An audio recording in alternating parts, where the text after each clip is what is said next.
ጥሩ ነው። እስኪ እናያለን ከገባችሁ አይደል?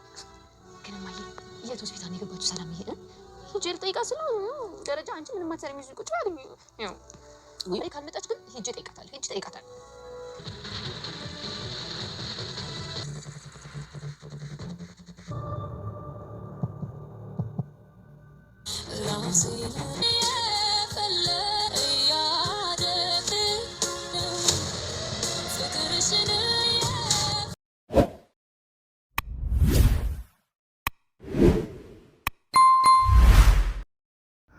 ሰላም ልጇ ዳጣ እንደሆነች አወቀች። እንግዲህ ድና ከሆስፒታልም ወጥታ ነበረ። ግን ቢሆንም አቶ ደረጀ በልጇ በዳጣ ቃል አስገብቷት እናት እንደሆንሽ ማንም ማወቅ የለበትም፣ ከበፊቱ የተቀየረ ነገር ምንም አይነት አክሽን ማድረግ የለብሽም በማለት ብላትም እሷም እንግዲህ እንዴት እንደ በፊቱ ያስችለኛል፣ በፊት ባለማወቄ ውስጤ እየነገረኝ ባለማወቄም ቢሆን ጨከን ብያለሁ፣ አሁን ግን እያወኳት እንዴት እያሌ ትገኛለች። እሱም እንግዲህ ውሃስ ብትሆን ምን አደረገችሽ? አቤጌልስ ብትሆን ምን አደረገችሽ?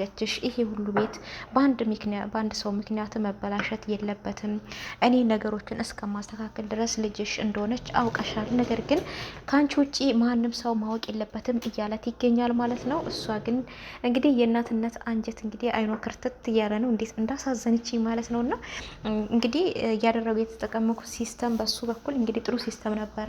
እሱ እንግዲህ ስልክ ደውሎ ለወይዘሮ ማርታ ዳጣ የድሮ ቤታቸው እንድትሄድ እዛ እቃ አለ እዛ ስደርስ ትደውልልኝ የሚል ነበርና እንግዲህ ይህንን ነገር የተጠቀመው ሰላም ከሆስፒታል ወደ ቤት ስትገባ እሷን አይታ እንዳትረበሽ ወይም ደግሞ የሆነ የሚያስነቃ አክሽን እንዳትፈጥር ነበርና እሷም እንግዲህ በቃ ቶሎ ወደ ቤቱ ሰደኝ፣ ቶሎ በል ወደ ቤቱ ሰደኝ ማለት ነበር የጀመረችው ሰላምዬ በተደጋጋሚ።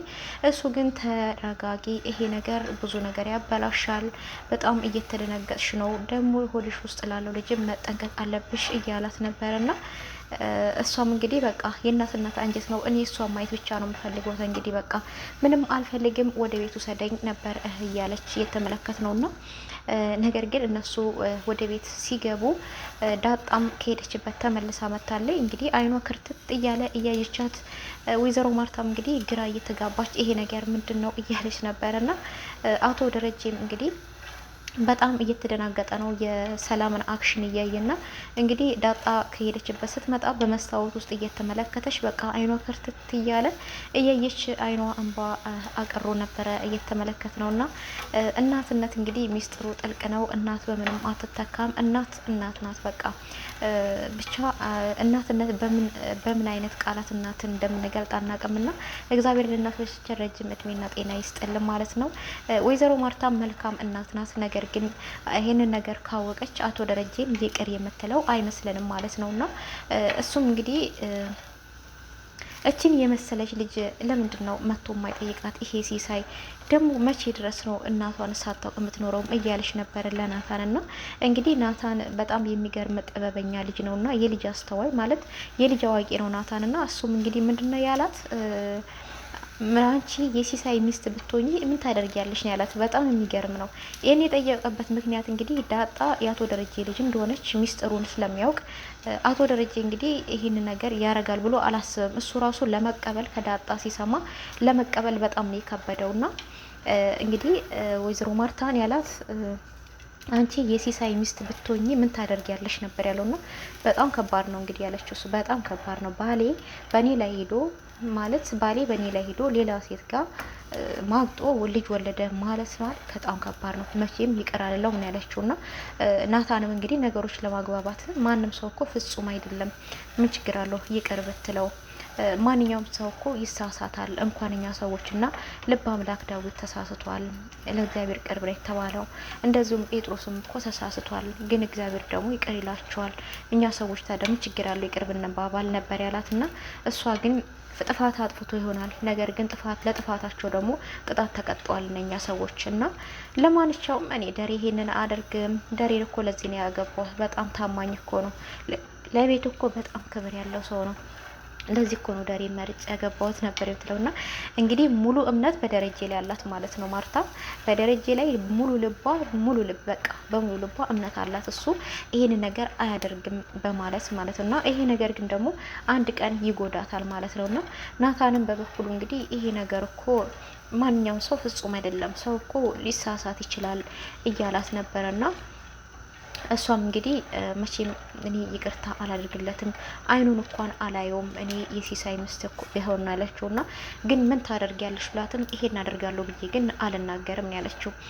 እና ከባድ ነው በቦታው ላይ ሲሆንና ከርቀት ሲሆን የተለያየ ስለሆነ ይሄን አደርጋለሁ ብዬ ባልናገርም ግን ነገሮቹ ከባድ ናቸው ነው ያለችው። እና እንግዲህ ወይዘሮ ማርታ መስማቱ አይቀርም ይሄን ነገር ስትሰማ፣ ወይም ዳጣና ሰላም በሚያደርጉት ሁኔታ ልትነቃባቸው ትችላለች እናትና ልጅ እንደሆኑ። ሰላም ግን እዛ ቤት የምትታወቀው ከዚህም በፊት ባል እንዳላገባች ልጅም እንዳልወለደች ነው የሚታወቀው ማለት ነውና እንግዲህ ከደረጀ ደግሞ ወለደች ሲባል እንግዲህ በጣም ከባድ ነው ለሷ ማለት ነውና አቤጌልም እንግዲህ በጭንቅላቷ ውስጥ ጥርጣሬ ለማሳደር እየሞከረች ነበርና እሷም እንግዲህ አቶ ደረጀ ቴክስት አርግቶ ዳጣ ወደ ድሮ ቤታችን ትሄድ ብሎ እንግዲህ ቴክስት አርግቶላት ነበረ ለወይዘሮ ማርታ ማለት ነው። ይህን ቴክስት እንግዲህ አንስታ ያየችው እሷ አቤጌል ነበረች። አቤጌልም እንግዲህ ወይዘሮ ማርታን ስልክ አንስታ ቪዲዮ እንትን የተላከ መልእክት እያየች ነበርና ወይዘሮ ማርታ ስትመለከት እንግዲህ ለምን ስልኬን ታነሻለሽ ብትላትም እሷም እንግዲህ አቶ ደረጀ አባቷ መልእክት እንደላከ ዳጣ የድሮ ቤታችን ትምጣ ይላል የሚል መልእክት ነበርና ስለዚህ አባዬ ለምንድን ነው እሷን የሚጠራው ለምን እኔን አይጠራኝም? ይሄን እኮ የሆነ ቁም ነገር የሆነ ደህና ነገር ሆኖ ይሆናል እኮ ነበረ ያለችውና እና እንግዲህ ለምን እሱን ታደውለሽ አትጠይቁም? መቀናቱ ነው ደግሞ ነበር ያለቻትና ለራሷ ስልክ ደውሎ አይነግራትም ነበር ብትል እንግዲህ ምን አገባሽ ለኔ ቢነግረኝስ ነበር ያለቻትና እሷም እንግዲህ እኔ የምለው ማዬ ሰላም ምን ሰምታ ነው ደንግጣ ራሷን የሰተችው ነበር ያለቻትና ለምን የታመመችበት ራሷን መሳቷ እንግዲህ አልደነቃትም፣ አልሞቃትም፣ አልቀዘቀዛትም እና ጥያቄ የሆነባት ምንድነው የሰማችው ያስደነግጣት ነገር ምንድነው ነበርና እንግዲህ እናቷን እሷኑ ጠይቃታ ነበር ያለቻትና እሷ እንግዲህ መልሳ ግን ማዬ አባዬና ሰላም የት ነው የተገናኙት? መደንገጧንስ እንዴት አወቀ? የሚል ጥያቄ ነበር የፈጠረችባት። የት ተገናኝተው ነው? መደንገጧን የታወቀ ቤት አልነበረችም፣ እሱ ነው ሆስፒታል የወሰዳት ብትላት እንግዲህ ወይዘሮ ማርታም በጣም አንቺ ልጅ በጭንቅላሴ ውስጥ ጥርጣሬ ወይም ደግሞ የማይሆን ነገር ለማስቀመጥ እየሞከርሽ ነው፣ ግን የምታወሪው ነገር ታውቆሻል፣ ስለ አባትሽ እኮ ነው ያወራሽው ነበር ያለቻትና እና እሱስ ቢሆን ታደም ችግር አለው ብትለው እንግዲህ አባትሽን እሱ አትበዩ ነበር ያለቻትና እንዴት አባት እኮ መከታ ነው፣ አባት እኮ ጋሻ ነው፣ ብትራቢ ብትጠሚ ብትታረጂ የሚያለብስሽ እኮ አባት ነው፣ እንዴት ለአባትሽ ክብር የለሽም እያለች እንግዲህ እየተቆጣቻት እየተመከረቻት ነበርና እሷ ግን የሆነ ነገርማ አለ ሰላምዬ በሰላም በጤናዋ አልደነገጠችም፣ ምን ሰምታ ነው እያለች እንግዲህ እንትን እያለች ነበር። ወይዘሮ ማርታ ግን እንደ እናትነቷ እየተቆጣችም እየመከረችም ነበር። አቤጌል ግን ይህን ሰሚ አይደለችም እና እንደዚሁም ናታን እንግዲህ ከሆስፒታል ወደ ቤት ሲመለስ በር ላይ ጠብቃ እንግዲህ ሰላም ብላው ያው እንዴ እናት ተሻላት ወይ ሳይሆን ያለችው ምን ሰምታ ነው የደነገጠችው ነው ያለችው። በጣም የሚገርም እንግዲህ ሚስጥር ለማውጣት ያላት ቦታ በጣም ትልቅ ነው። እንግዲህ ሚስጥር ለማውጣት ነው በጣም ምንድነው የሚለውን ነገር ለማወቅ ነው የምትጠራው እንጂ ሰላም ምንም ቢሆን እንግዲህ እነዛ ቤት ያሉ ልጆች ሁላቸውም ያሳደገቻቸው እሷ ነችና ባትወልዳቸውም ያው እንደ እናት ናት ከእናት በታችና እሷ ግን በቃ የምታጣራው ምንድነው ምን ሰምታን ራሷን የሳተችው ነበር ያለችው ናታንም እንግዲህ ሰላም እኮ ናት የታመመችው ምን ሆነሽ ነው አንቺ ነበር ያላትና ለምንድን ነው ሄደሽ ማጠይቂያት በላትም እንግዲህ እሷማ ተሽሏታል ድናለች አንተ የመጣው እኮ ስለዳነሽ ነው ነበር ያለችውና እሱም እንግዲህ እኔ የመጣሁት እሷ ስለዳነሽ ሳይሆን ረፍት ማድረግ ስላለብኝ የመጣሁት ደግሞ አባዬ ተተክቶላታል እማዬም ትመጣለች ነበር ያለውና እሷ ግን ምን ሰምታ ነው ራሷን የሳተችው ምን ተፈጥሮ ነው የሚል ጥያቄ ነበር ናታን ያቀረበችው። ናታንም በጣም በመናደድ ይታቻል ሽልሽና ጠይቂያት እኔን አትጠይቂኝ በማለት ነበር እንግዲህ በቆመችበት ነው ትቷት ሄደውና እንግዲህ በዚህ ማል የዳጣ ናፍቆትም እያንገላታው ነው። ለሁለት ቀን ሆስፒታል አድሯል። እንግዲህ ዳጣ በጣም ናፍቀዋለች ማለት ነው። እንደሷ አይደለም ለመሳም ባዩ ለማየት ራሱ በጣም ጊዜ ያጥሮበታልና እሱ እንግዲህ ወደ ውጪ ጠርቷ ዞር ያለ ቦታ በቃ እንዴት አልሳምኩሽ እያለት ነበረ። በዛ መሀል ግን ወይዘሮ ማርታ አቤጌል ልካስ ዳጣ ወደ ድሮ ቤታችን ትሄድ አባ ደረጀ ይፈልግሻል በያት ተብላ እንግዲህ ወታ ደግነቱ ተጣራ ዝም ብላ ብትሄድ ትደርስባቸው ነበር። እንግዲህ ዳጣ ብላ ስትጣራ በቤቤያች ዘበኛ መጣች ብሎ እንግዲህ ዳጣን እጇን ሰም አርግዟት ነው ሮጦ የሄደው ማለት ነው። እሱ ዳጣም እንግዲህ ሳታስነቃ ምንም እንዳልተፈጠረ ሆና ደሞ ያናታን አብሮሽ ነበር ያለቻት። ምን ነው አንቺ እኔ እኮ ብቻዬን ነኝ ዳጣ አንዳንዴ ምን ሆነሽ ነው አቤጌል አንድ ጊዜ መንፈስ እየሆነ ይመጣል እንደ ይሄ ናታን ወይስ ስለምታስቢው ነው? እኔ እንግዲህ ያለሁት ብቻዬን ነኝ፣ አንቺ ከተታይሽ አላቅም በማለት እንግዲህ ሽምጥጥ ያደረገቻት ማለት ነው። እና ሰላም እንግዲህ ተረጋግታ ወደ ቤት ገብታለች ማለት ነው። ነገር ግን በስተመጨረሻ ላይ ዳጣም እቤት አልነበረችም። ዳጣ እንግዲህ የሄደችበት ቦታ ሄዳ ቀል ቀል እያለች እየመጣች ነው ማለት ነው። እሷን እንግዲህ በመስታወት ውስጥ እየተመለከተች በጣም ስሜቷ ተረብሿል። በቃ አይኑ ሁሉ ቁልል ብሎ እሷን ነው የሚጠብቀው እና በጣም ተረብሻለች። እንግዲህ የእሷን ስሜት እየተመለከተ ያለ አቶ ደረጀ እሱም እንግዲህ ተረብሿል እና በቃ አሁን ካሁን ልጄ ብላ ታጥፋት ይሆን ምን ይፈጠር ይሆን የሚለው እንግዲህ በጣም አሳስቦታል። እና እንግዲህ የእነሱን የሁለቱን ስሜት እንግዲህ ወይዘሮ ማርታም እያየች ነበር እና ምን ሆኖ ነው ምን ተፈጥሮ ነው እያለች ነበረ እንግዲህ እያየቻቸው ነበረ።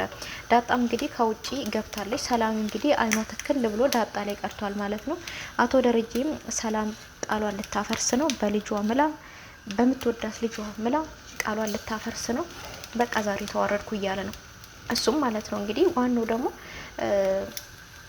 ባለቤቱ ማርታ አጠገብ ሆነት ያለችውና እሷም ምንድን ነው እየተካሄደ ያለው እዚህ ቤት የሆነ ያልገባኝ ነገር አለ። አቤጌል በጤናው አይደለም ይሄን ነገር እንትን የምትለኝ በተደጋጋሚ እቺ አቤጌል ምናልባት ሳልሰማት ቀርቼ ነው እንጂ ትክክል ትሆን እንዴ እያለች ትገኛለች። እሷም እንግዲህ ብቻዋን በሀሳቧና እሷም እንግዲህ ወደ ቤት ገብታለች ማለት ነው። ሰላምም እንግዲህ በቃ አይኗን ለዋላይ ፈጠጥ ብሎ ነው የቀረው ማለት ነው። እሷ እንዴ ምንድን ነው የጠፋ ነገር አለ እንዴ ችግር አለ እንዴ ያለችው እንግዲህ ወደ ቤት ገብታ ማለት ነው። ዳጣም አቶ ደረጀ ምንም የተቸገረ ነገር የለም ምንም ምንድን ነው እሱ የተደረሰሽ ነው የመጣሽው ነበር ያላት እና እሷም እንዴ አባዬ ጋሽ ደሬ የድሮ ቤቱ ሂዳል አልከኝም እንዴ ኮዛ እጄ ሳጣ ተመለስኩ ነበር ያለችውና እንግዲህ ሰላምዬ በቃ ልጄ ማለት ብቻ ነው የቀራትና ወይዘሮ ማርታ ግን በጣም ግራ ተጋብታለች ማለት ነው።